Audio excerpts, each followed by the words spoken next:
Welcome to EoZTV News. I'm Elder of Zion, and today is January 24th, 2016. We're going to be discussing some news that would not be mentioned in the New York Times. This past week, PA President Mahmoud Abbas celebrated, a couple of weeks late actually, the Armenian Christmas. He said a number of interesting things in the speech. The only thing that was reported by the Israeli was where he seemed to say that he was against violence. That wasn't quite true if you look at the actual speech. But what we're going to discuss is something that he said also in the same speech that was very interesting. He said to the Armenians, "We share many similarities, and here we are truly one nation. We worship the same God and in the same homeland that we take huge care of. We all stand at the same level, you and us and everyone else. Therefore, when some individuals say it is imperative to get rid of the Christians, and especially Armenians, we tell them to eat their hearts out, because Armenians will always remain in Jerusalem, Ramallah, and Bethlehem. Christians will always be the salt of this earth and will remain on their land and in their country. Whoever wants them to leave must do that instead." This is very interesting because Mahmoud Abbas wants Jews to leave the area that he considers Palestine. The Jews were there way before Christians were, and by the same logic that he's using, we should insist that he should leave instead of insisting that the Jews leave. The next story that we're going to be talking about is Human Rights Watch came out with a report this past week called Occupation Inc., in which they're talking about how businesses that work in the West Bank, Jewish-owned businesses only, of course, that work in the West Bank, are contributing to violations of Palestinian rights. It's very interesting because in the report they say a number of times they talk about Jewish settlers and Jewish settlements. And they say that Israel operates a two-tiered system where it provides preferential treatment to Jewish Israeli settlers, benefits for Jewish settlers. It's not quite true, because if you look, there's some settlers that aren't Jewish. There are settlers that are Arab. And it's even admitted in the HRW report. The HRW report mentions there's a tiny minority of Arabs that actually live in Jewish settlements and in areas of East Jerusalem, of the Arab Israelis. The fact is there's a lot more than that. We've looked at this over the past couple of years. There are thousands of Arabs actually who have moved over to Palestinian, or what I should say, in neighborhoods on the other side of the Green Line, specifically in what's known as Beit Safafa.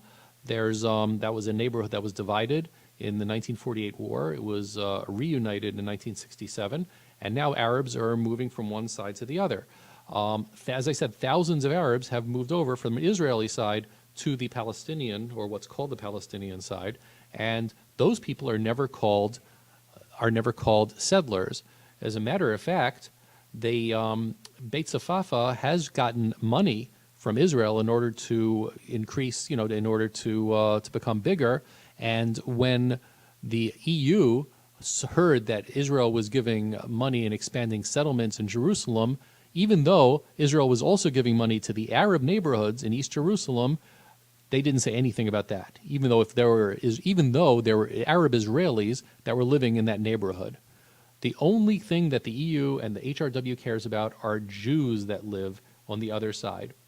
It's also not only people, but it's also businesses. I once found that this one company called Al Madain, which is also known as a Slava food company, has its headquarters in the Atarot industrial zone, which is one of these specific industrial zones that HRW is targeting as saying that Jewish businesses are taking advantage. But it's not only Jewish businesses there. There are Arab businesses there. There have been articles that talk about it in Globes and other places. There are Arab businesses that also enjoy the same benefits of working in that industrial zone. Of course, they're Arab Israeli, and since they're Arab Israeli, Human Rights Watch doesn't care about them, which makes one ask, how come Human Rights Watch only cares about Jews that are living on the other side of the Green Line? It clearly isn't Israelis that they care about. They're only caring about Jews. That sounds rough, a little bit racist to me. Our next story has to talk about, we're talking about Bibi's speech, or his talk actually. He was interviewed in Davos in the World Economic Forum. Let's listen to what he had to say. Obviously, Israel and these Sunni Arab states are not on the on opposite sides, and that's natural. That, I think, tells you there's a bigger story. I said this yesterday. I went to, with my wife to a dinner, the opening dinner here, and I met some of our European friends, including members of the EU. And I said, look, I have one request, that the EU policy shaped in Brussels, not the individual European countries, but the EU policy vis-a-vis Israel and the Palestinians merely reflect now the prevailing Arab policy to Israel and the Palestinians. There is a great shift taking place, and it might be. We used to think that if we solved the Palestinian-Israeli conflict, it would solve the larger Israeli-Arab conflict. The more I look at it, the more I think it may be the other way around, that by nurturing these relationships that are taking place now, that could actually, with the Arab world, that could actually help us resolve the Israeli-Palestinian conflict. And this has caused Saeb Erekat to really freak out. He was extremely upset at this interview with Benjamin Netanyahu. This is from the Arabic version of the Ma'an news site. It was also mentioned in the official PA site, the official PA news site. He said that I challenge Netanyahu to detect any improvement in Israel's relationship with any Arab country. Of course it has. It just opened up an economic mission in the United Arab Emirates. And of course, Netanyahu is not talking about overt relationships, but there are obviously connections and dealings being made away from official channels between Israel and Arab countries because of the twin threats of ISIS and Iran. So it's very interesting that as Benjamin Netanyahu speaks about how he wants to have peace with Arab nations and how that can bring peace between Israel and Palestinians, Saeb Erekat is extremely upset at that because from his perspective, Arabs must always be in lockstep with what the Palestinians say. The next story we're going to be speaking about, when it comes up, sorry, this is slower than I expected.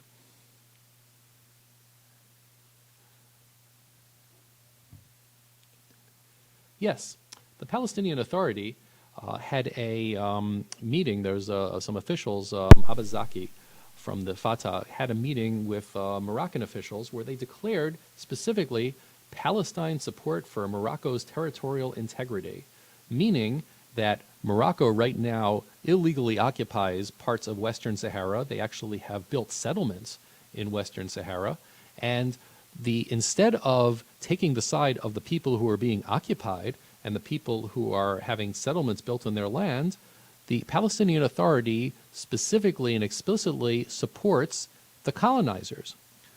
This shows that what they seem to care about when they claim to care about international law about Israel doesn't seem to really be the case. Very few nations recognize Morocco's illegal annexation of Western Sahara, but the so-called State of Palestine is very happy that Morocco is colonizing this other place, these other people, which makes one wonder exactly how consistent they are in their morality.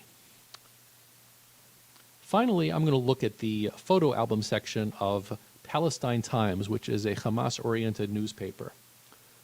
The first thing I'm going to look at is there was Hamas gave awards to various reporters, which usually means that Hamas is going to be praising reporters who are doing exactly what Hamas wants them to do.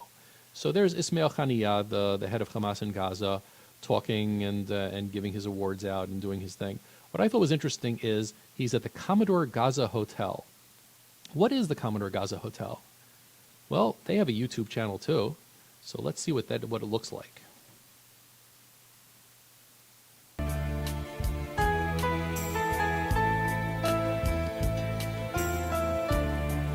Yes, this is in Gaza today. This is the hotel that Hamas's head decided to give a speech at, and where he gave the awards to the journalists. It doesn't exactly look like a concentration camp over there, but that's the Gaza Commodore Hotel that he spoke at. This is not the sort of thing you see in the New York Times.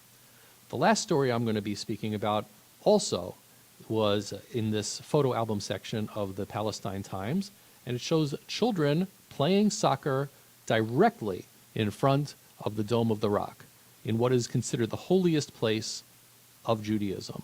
And this is something that happened yesterday.